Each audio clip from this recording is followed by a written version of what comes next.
If I was coming to Sziget as a visitor, I would definitely go on a boat party, which is a daytime party on a boat. The name says it all, on the Danube.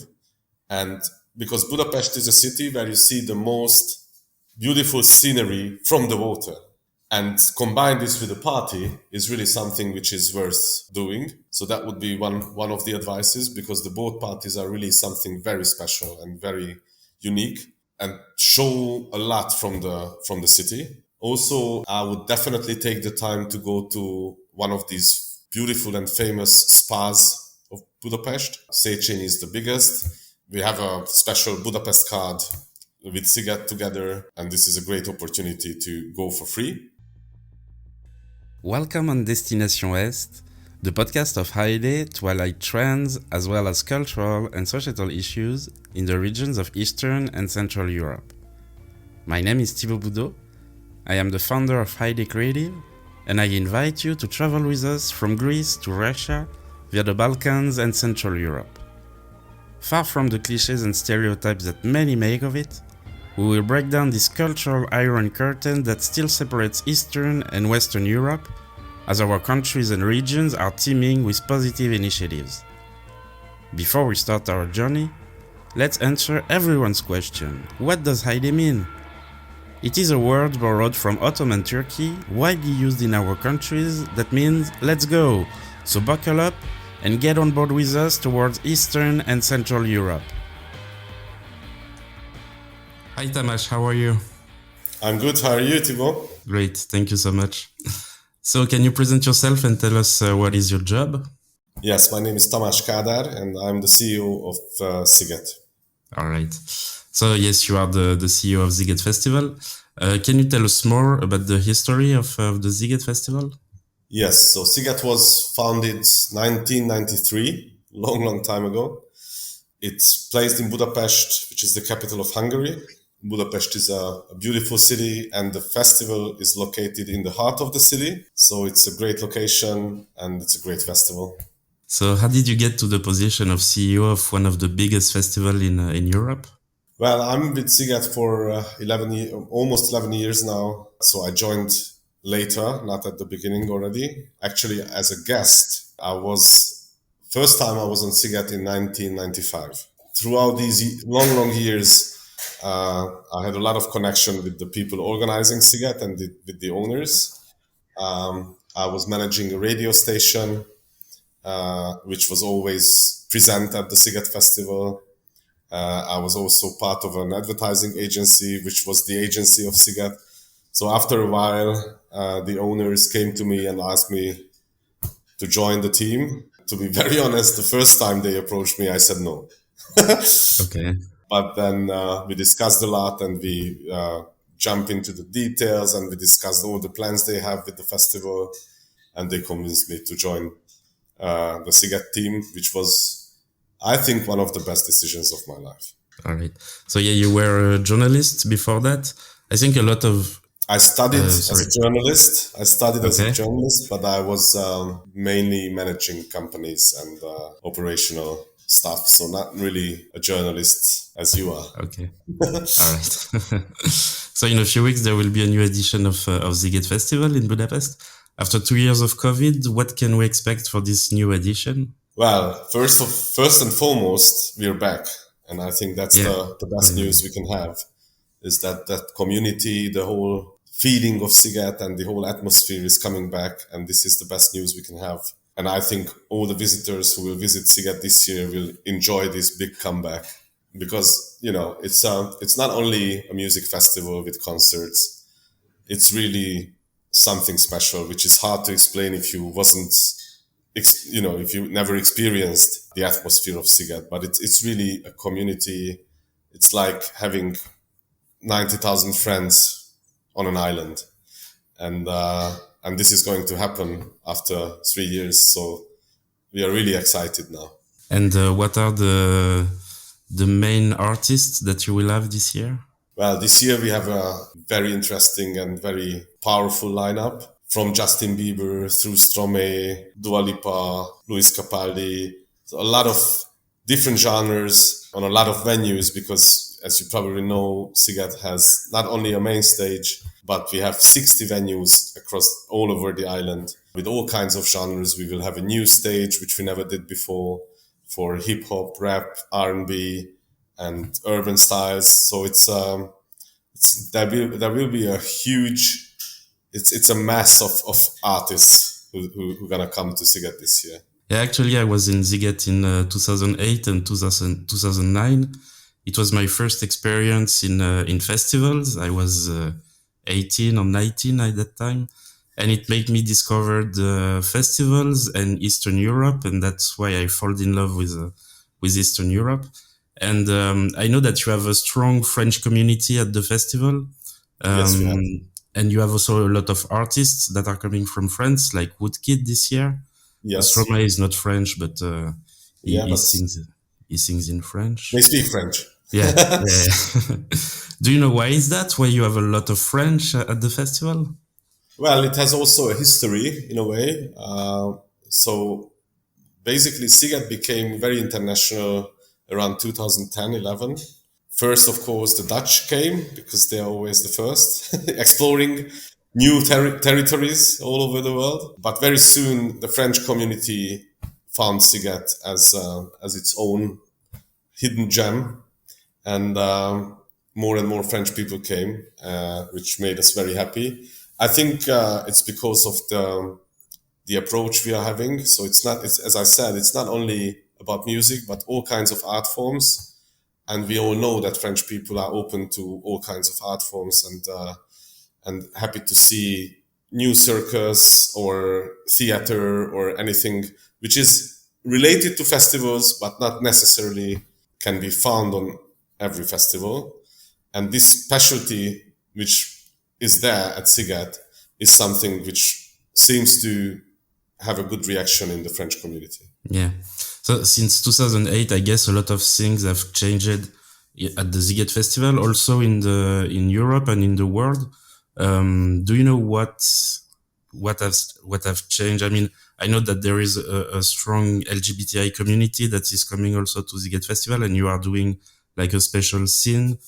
And what else are you doing since 2008? And well, since 2008, really a lot of things have changed. So first and foremost, I think the diversity Sziget is having became much more colorful. It's not only about the LGBTQI community. It's we have a special venue called Magic Mirror dedicated to this community, but it's also the entire setup of the festival, which I think became, from the quality perspective, a much higher level festival. So just to give you examples, the quality of the toilets, the quality of the floor covering, the streets, the food became year on year better and better. And if you consider this period as like almost 15 years, it's like a new century for Sziget. So if you compare the festival we had in 19 or what we will have now in 2022, there is already a huge difference. But if you go back to 15 years, it's a different festival. It's absolutely a different level, a different league.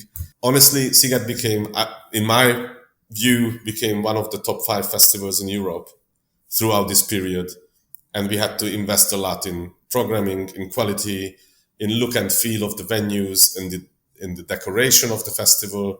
So it became really a top festival in Europe. Yeah, I know that a lot of festivals are taking you as an example. I was at Exit a few days before. Yeah, fair enough. And I know that we see that as well. Yeah, I know that you are an example for them. Yeah, we see that as well. We know the guys very well, and we always try to change our slogans very quickly so that they can't copy them. No, just kidding. So how do you work to create the Sziget Festival? How do you choose the artist, and how a year with you and your team looks like?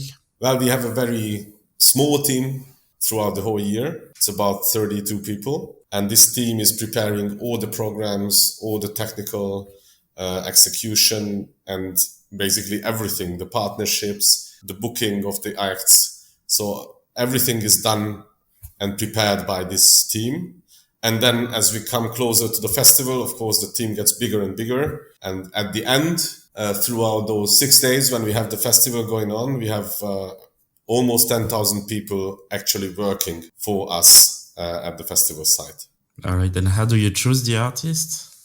Well, it's I think to choose the artists, it's an art itself. So we have a team, of course, which is divided into two parts. The booking team is focusing on the 4 biggest venues of the festival, which is the main stage, the MasterCard Freedom, the Colosseum, and the Party Arena. The booking team is focusing on these 4 big venues where we have all the huge names, international acts. Of course, the main stage is the top, but also the other 3 itself is like a small festival with the programming, if you look at it. So any festival would be proud of the program of the Party Arena, for example. And then we have another part of the team who is taking care of the other 55 or 50 something venues, which is really all kinds of performing arts, but also the smaller music stages, up and coming artists on Europe stage, for example, or the new stage, which is going to be called Drop Yard with all these hip hop rap acts. Also, we have singer-songwriter stage. So they collect. That's the other part of the programming team. They collect all the acts. And of course, they are looking for new things. They are looking for the developments in the music industry, but also any other art forms. So if we have, for example, a giant street theater where every year we aim to get the best of this genre. We had performances coming from Argentina, so all over the world. And this is really a very interesting work. And that's why I call it an art. Because they have to be aware of everything which is happening in their special scene, and of course they love what they're doing. I think that's the key to the success. Yeah, and you also let places on the stage for new artists from Hungary and from the region. Also, that's what is great about the festival. Not only main artists, but of course, Sziget is the biggest festival in the region, and we consider this not only as good news and good to show off with, but also this is a responsibility. I mean, for the music industry of the region. So we invite all the up and coming artists from the region to create them an opportunity to show themselves to a very international audience. And for a lot of bands, this is really the starting point of a great career. Yeah. So are you still working with offices in Western country? I know that you have one in France. Why have you created these foreign offices? Well, this came together with the international crowds coming to Sziget. So we think it's very important although we advertise on global surfaces like social media, Instagram, and so on. But at the same time, we want to keep the local voice and explain to people locally why it is so great to experience Sziget Festival. And of course, we explore travel options. So we try to tear down the barriers which could occur when someone is planning their visit to the festival. So for instance, we have 2 dedicated charter trains coming from the Netherlands, because that's a very special way to come to Sziget, to have a party train only for citizens of Sziget, and then arrive together and come together to the festival. We organized buses and also a lot of other travel options from France as well. So yes, I think it's important to keep the local touch, and therefore we decided that the best way to do this is to work with locals and have these local promotions or local promoters who can help us spread the word. And you've also created special camping per country, like there is a camping for French people. It's not. We had this for a long time, but it turned out that, for instance, a lot of French people did not want to go to the French campsite because they want to mix up with other nations, and so we don't have that anymore. There is no French or Italian, so we don't have these national campsites anymore. We have a chill campsite, we have a relaxed campsite. So it's more of a mixture of all the nations. Well, actually, in 2019, we had people from more than 100 countries coming to Sziget. Okay. It's really an international get-together. Of course, most of our visitors are coming from Europe, mainly Western Europe, but it's really a long, long list of countries and nations. So it's more than an Erasmus festival. It's international. It's very international. It's very international, and of course, it's that's the beauty of it. When you see like on a food court, you see people sitting at a table, like 6 people, and they are coming from 4 different countries. It's really, and they're discussing and having fun and getting together. This is what it's all about. So, what is your goal in the future to develop Sziget Festival? Well, after these COVID years, how we call them, first and foremost, it's having this comeback is one of the main goals we had, and we are really happy that we are almost there and it's happening. So honestly, our first goal was to survive, because it was really hard times for every festival, not only us, but every festival around Europe or around the globe. It was a hard time for musicians. It was a hard time for everyone in the industry. So I think to get over it is already a huge step forward. And we had a lot of time to plan and develop Sziget in our heads. Now we put it in practice. Actually, the build-up starts next week. Okay. So it's really happening. And we will see. I mean, we have, of course, great plans for the future as well. But first, we want to have a great festival this year. All right. Yeah, I know a lot of French festivals are having trouble with the finance.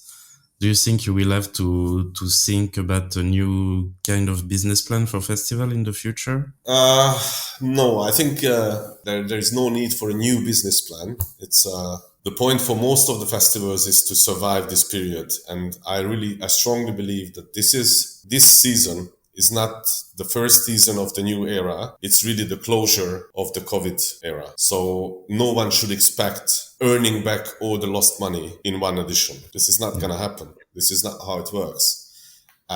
Because if you want to really get back all the losses you made, you will be too expensive. You will be too greedy. It's a long process. So that's what I would suggest to all of our festival friends and colleagues all over Europe, that takes time, and no one should hurry it or rush it. Otherwise, you will ruin your own brand, ruin your own festival, and you won't survive. So that's I think the key, what we learned in the past months, that we shouldn't be greedy or we shouldn't rush things. We have to close this period of the COVID, and this season is part of this era. And hopefully from next year onwards, we will have a new era in the festival business as well. So it will get better for festivals. I think so, yeah. I think so. All right. So do you have some advice for us about new artists that we should listen to and see at the Sziget Festival? Well, as I said, I already mentioned it, my advice would be to visit the Drop Yard. That's the name of the hip-hop rap urban stage. It will be really interesting because all the acts will perform in their own language, and we will have a lot of very exotic languages on that stage. But we learned that this genre is working very well, even in foreign languages which you don't understand. And the rap, trap styles, they can work without understanding the lyrics. I mean, a lot of people don't even understand the English lyrics of rap songs. But still love the artist. So I would definitely recommend to visit that stage and spend time there. There will be also breakdance performances and a lot of other stuff which is related to this urban culture. And I really strongly recommend to visit that stage. It's a novelty. It's new for us as well. So we are also very excited to see how it works. But I think it's really worth developing. Worth exploring. All right. So I have some questions now. I know that you are living in Budapest, right? Yes. I have some question about advice about what to do in the city and what. That's Budapest behind me. Nice. And what you like to do? What are your advices about Budapest? So what are your top 3 favorite things to do in Budapest? Well, if I was coming to Sziget as a visitor, I would definitely go on a boat party, which is a daytime party on a boat. The name says it all, on the Danube. And because Budapest is a city where you see the most beautiful scenery from the water. And combine this with a party is really something which is worth doing. So that would be one of the advices, because the boat parties are really something very special and very unique and show a lot from the city. Also, I would definitely take the time to go to one of these beautiful and famous spas of Budapest. Széchenyi is the biggest. We have a special Budapest card with Sziget together, and this is a great opportunity to go for free. And that was the way to take a shower also during the Sziget Festival. Well, there are showers on Sziget Festival as well. Of course. To have a shower in a beautiful historic spa is a very different experience, for sure. So I would go to one of these spas, either Széchenyi or Gellér. These are the most beautiful ones, but also the other ones are really great. So that would be number 2. And number 3 is definitely a walk at the side of the Danube on the Pest side, not on the Buda side, because the view from the Pest side to Buda is more beautiful than the other way around. All right. So do you have a particular routine each day in Budapest? Me? Yeah, of course. Yeah. I wake up and go to work. It's an easy routine. No, actually, I live in an area in Budapest where the street I live on has a huge number of cafes and bars and a lot of restaurants. So part of my daily routine is to have a coffee in one of these cafes in the morning and then go to work. So first collect energy and then go to work.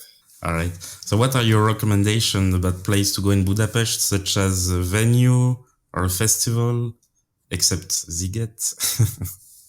Well, during Sziget, I don't think it's worth to go anywhere.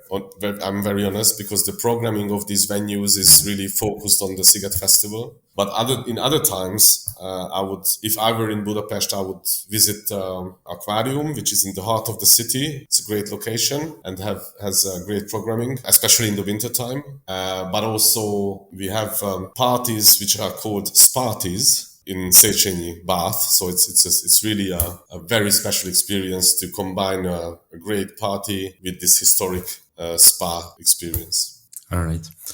So let's talk about gastronomy now. Do you have a typical dish to recommend? Well, of course, everyone who comes to Hungary will try goulash, but I won't recommend it. Not because it's not good. It's too heavy. Yeah. One of the best things you can have in Hungary is langos. Okay. Which is it's very hard to explain. It's kind of a flat baked something, and we have cheese on it, and or you can have garlic on it. So it's really, you can combine it, but it's really tasteful. It's called langos. Okay, all right. We'll test it next time. I'll test it next time I'm in Budapest. Okay. So I don't know about this question, but I guess that you travel a lot with your job? Yes. Well, not in the past 2 years, but normally, yes. Okay. So how do you prepare yourself for your trips? Well, I'm a practical guy. I always pack as tiny, as quick, and as small as I can. So, of course, all the necessary things, but nothing extra. Okay. And do you have time to visit the city when you go? I always try to, yeah. Okay. I like to look around, walk, big walks. I like the best. What I do is to take like a 2-3 hours walk in the center of the given city. I think that's the best way to explore a city. Yeah, the question was the meaning of the question. The meaning of the question was if you are traveling for professional reason. I mean, not for leisure or anything. So, what can we find in your backpack? If it's professional, yeah. Well, of course, the necessary clothing, the toothbrush and all that, what requires in the bathroom, laptop, one pair of good shoes, another pair is on me, and that's it. Nothing else. So if I say the word Heide, what does it make you think of? Well, it sounds like an Austrian mountain or city. So I have a challenge for you before finishing the podcast. Can you teach me a few words in Hungarian? One of the most common words, so to say, which people from abroad learn is pálinka. Yeah, pálinka. Pálinka is a Hungarian drink, a spirit, very strong. Mm-hmm. So it's called pálinka. The next is thank you, which is köszönöm. Yeah, köszönöm. Or the short version is köszi. Okay, köszi. And the third is, which is usually always something people want to learn, is I love you, which is szeretlek. Szeretlek. Easy. All right, nice. Yeah, I was in Budapest in February, I think, and I tried palinka. It was very good. It's good. It's really from fruits, tasty, but strong. Yeah. So to finish this podcast, do you have any recommendation for us, like a song, an Instagram account, a YouTube channel, a video, anything? What I would do is to follow the YouTube channel of Sziget, because there you can see all the after movies just to get into the vibe. And of course, the Instagram of Sziget is also very colorful and interesting. Otherwise, the best is to visit. That's my recommendation, to come and see yourself, because the digital world never explains, it can never give you the real vibe, the real atmosphere of what Sziget can provide. All right. Thank you very much, Tamas, for your time. Thank you. And see you at the Sziget. Yeah, thank you very much. Thank you to the Slovenian band Nowhere for allowing us to use their song Colors. You can find it on every streaming platform. Thank you to our guest for this great story. Thank you to all of you for listening to us. Feel free to subscribe to our social networks, Haide and Haide Radio. You can like, comment, and share this podcast. See you, bye!